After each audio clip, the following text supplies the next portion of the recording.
In this series, we learned that the spiritual foundation of the world consists of God's wisdom and understanding, and His counsel and might.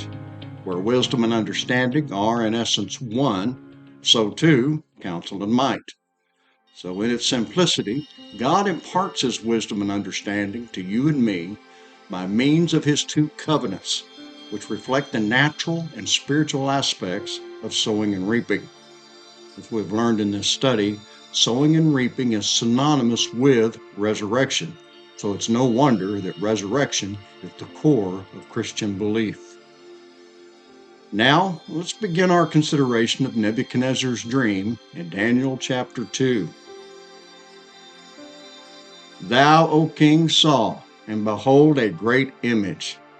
This great image, whose brightness was excellent, stood before you, and the form thereof was terrible. This image's head was of fine gold, his breast and his arms of silver, his belly and his thighs of brass, his legs of iron, his feet part of iron and part of clay. Here we are, Nebuchadnezzar's dream. What's quite fascinating is that not only did Nebuchadnezzar not understand what he dreamed, he even forgot the dream itself. When I consider this, I cannot help but think of the following. But be doers of the word and not hearers only, deceiving yourselves. For if anyone is a hearer of the word and not a doer, he is like a man observing his natural face in a mirror. For he observes himself, goes away, and immediately forgets what kind of man he was. The dream image of Nebuchadnezzar begins with him, confirmed by Daniel telling him, "You are this head of gold." Being the head, Nebuchadnezzar observed his natural face in a mirror, and then immediately forgot what kind of man he was. Regarding the natural, we read in 1 Corinthians 2:14, "The natural man does not receive the things of the Spirit of God, for they are foolishness to him, nor can he know them because they are spiritually discerned."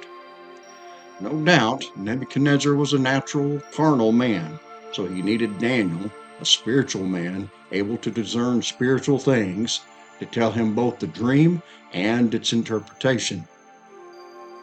Nebuchadnezzar's dream, showing a great image, whose brightness was excellent, and the form thereof was terrible, clearly the image of a man. The first thing to consider is the number of elements and body parts described in the image.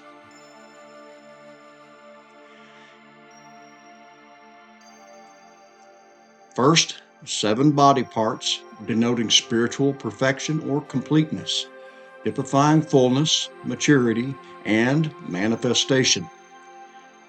Then 5 elements, 4 metals and clay.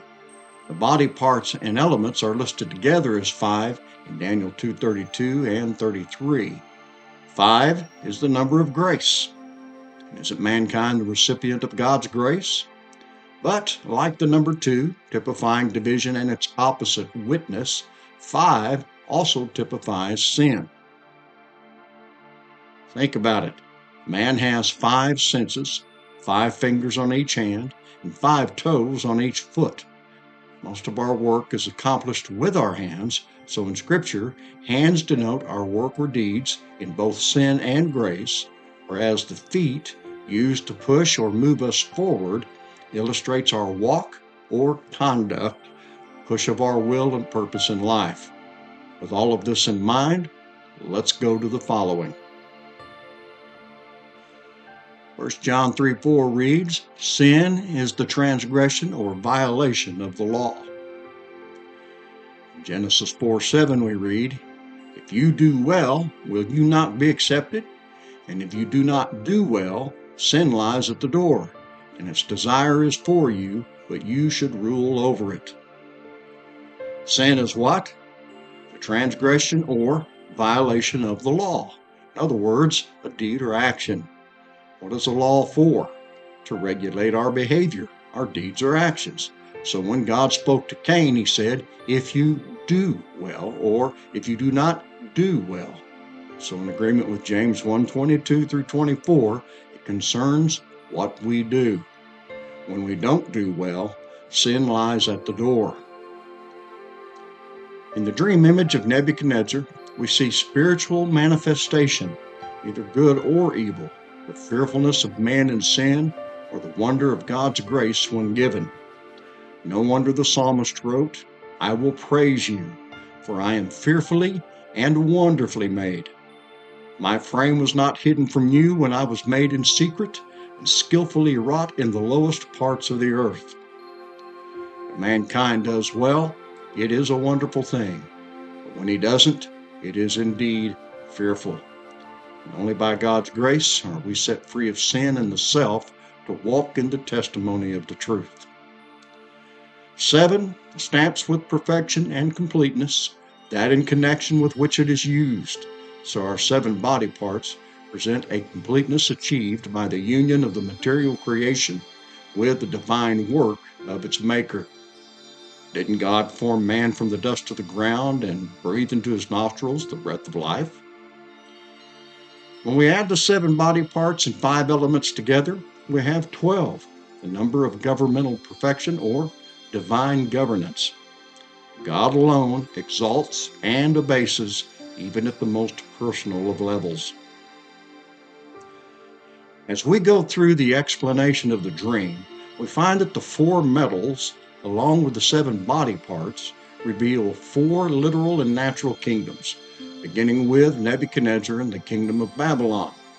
The other 3 are the Medes, Persians, Greece, and Italy, the Roman Empire.